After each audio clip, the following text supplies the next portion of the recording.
NTPC power plant 50 वर्ष पर भी दीप तल अंधार। यह केंद्र सरकार को महारत्न कंपनी हेले गाँ गुड़िकर भाग्य अंधार।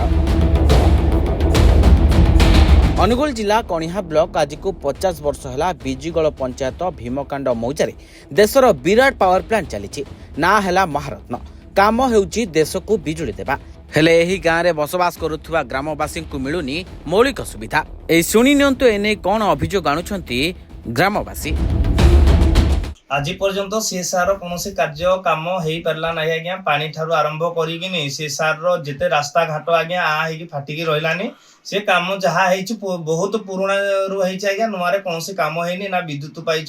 आज्ञा 5 किलोमीटर भितर कौन रेडिएसन भितर कौन लोकर सीएसआर कम कौन विषय है ना। एनटीपीसी एटी मनमुखी शासन करिछि कारण लोक मानकर जमी एवं घर देह सब किछि नेइकिनी आज असहाय लोक माने जिमती कहंदिनी बाहर जाके दादन खटुछंती किंतु सेमानक पय कोनोसी व्यवस्था मेंटर आज एनटीपीसी नाही। एनटीपीसी कहउछंती आमे सीएसआर काम करिछु एटा आज कोनोसी सीएसआर आज पर्यंत कोनोसी काम होई नाही। जहाँ भी हेछि से हिसाब किताब मागिबा आज्ञा से ताको पाखरे थिबो जहाँ करिसंती से हिसाब किताब ताको पाखरे थिबो लोक मानकर देखुछंती समस्ते आपण कणिया ठारो तालचेर पर्यंत से भितरे कोनोसी मेडिकल दिए नाही विद्युत जुगाण आज्ञा आम पाखे विद्युत होची विद्युत टिके भी नाही एठी कोनोसी प्रकार पानी टिके नाही पानी जगह आज्ञा कोन होची से धला जहर आज्ञा छाडुची धला जहर केबे पाइप फाटी जाउची लोक मानको घर भितरे पसिलानी लोक मानको खाइबा रोसई घरे पसिलानी आउ आज्ञा कोन एनटीपीसी रो उन्नति कथा कहबो आज्ञा एनटीपीसी रो एते उन्नति जे कहिबाको आज्ञा आम पाखे शब्द ही किछि नाही।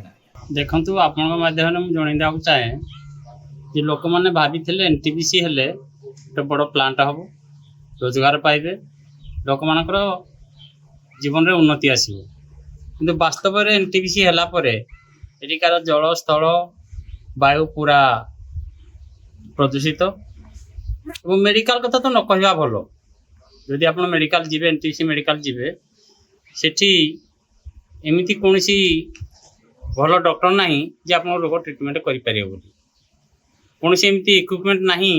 जे आप कोनसी टेस्ट करिया पई कोनसी एमती फैसिलिटी नहीं एनटीपीसी रे जो लोक बाध्य होती प्राइवेट को जावाई बाध्य होती कटक भुवनेश्वर जार पैसा अच्छी कटक भुवनेश्वर जीव बड़ मेडिकल को जीव कि एथि साधारण लोक एमती कौन व्यवस्था आज पर्यटन ना। सीएसआर फंड बहुत अनेक अच्छी कि कौटी खर्च हुए कौन खर्च हुए से मैंने ही कहींपारे जे कौन कौन करती से सीएसआर फंड पुरी रे खर्च हम सीएसआर फंड अनुगुल सभागार खर्च हम सीएसआर फंड अलग जगार खर्च होची किंतु एठिकार रास्ता घाट पानी पवन एठिकार लोक मानक पई कोनसी व्यवस्था नाही। देखंतु कांग्रेस समय रे हमर मान्यवर पूर्वतन प्रधानमंत्री राजीव गांधी महोदय आसी एठी शुभ उद्घाटन देइथिले आंचलिकर उन्नति पाई आंचलिक लोक माने केमिति नियुक्ति क्षेत्र रे आगो को बढ़िबे किबा बिजुली फ्री रे पाई परिबे एति पाई आसी कि राजीव गांधी शुभ उद्घाटन देइथिले केते आशा आकांक्षा नै कि देइथिले किंतु आज देखिबा को गले से आशा आकांक्षा बहुत अधारे रही गला। एठी मनमुखी शासन गुंडाराज एनटीपीसी सब बेले करी आसुची एनटीपीसी जहार भी जमी को नेउछंती ताको निजर कंपनी रे ताहाको मेंटेनेंस जॉब किबा ठिका कर्मचारी भाबरे ताको खटौछंती एमिति काहे कि तमे ताहाको एम्प्लॉय रे काहे कि नेउ ना हो एटा समस्त मन आज प्रश्न अच्छी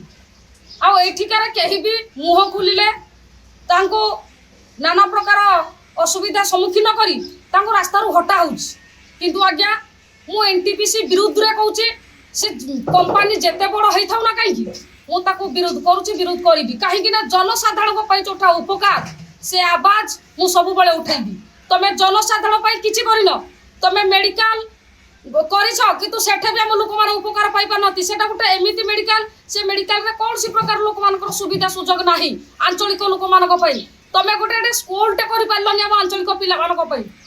तमें पल्यूसन रे समस्त को मारिला 20 किलोमीटर भितर जो मैंने अफेक्टेड होती से आज देखो घर घरे समस्त रोगग्रस्त